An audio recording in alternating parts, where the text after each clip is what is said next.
Astelehenean, Getxoko olatuan aurkeztu genuen berrikuntza itsasargiak proiektua garatzeko operatiboa.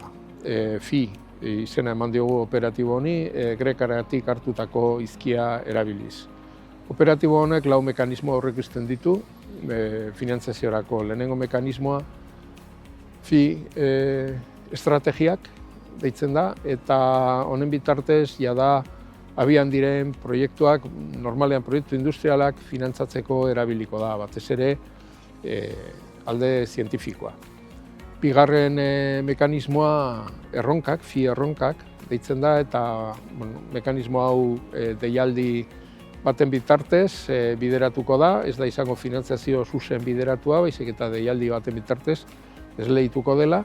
Eta honetarako elkartu beharko dira erakunde desberdinak edo eragile desberdinak proiektu komun batean lan egiteko, berrikuntza proiektu komun batean lan egiteko.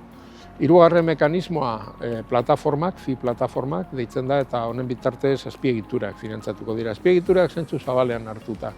Eta laugarren mekanismoak, FI bilbideak, honen bitartez finantzatuko dira European Innovation Councilek ondo baloratutako berrikuntza proiektuak, baina finantzazio hori jaso ez dutenak. Finantzazio honen bitartez laguntza emango zaie garatzeko eta aurrerago aukera gehiago edukitzeko Europako finantzazioa lortzeko.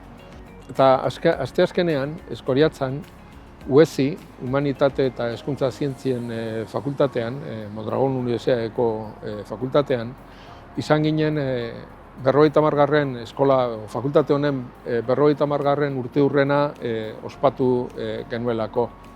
Duela 50 urte sortu zen magisterio eskola bezala, eta berari esker lehenengo maistra euskaldunak prestatu ziren eta horri esker bai irakaskuntza oro har, baina batez ere euskarazko irakaskuntza posible egin zen eta zabaldu zen, bai bereziki Deba garaian, baina ez bakarrik Deba garaian, Euskal Herri osoan ere.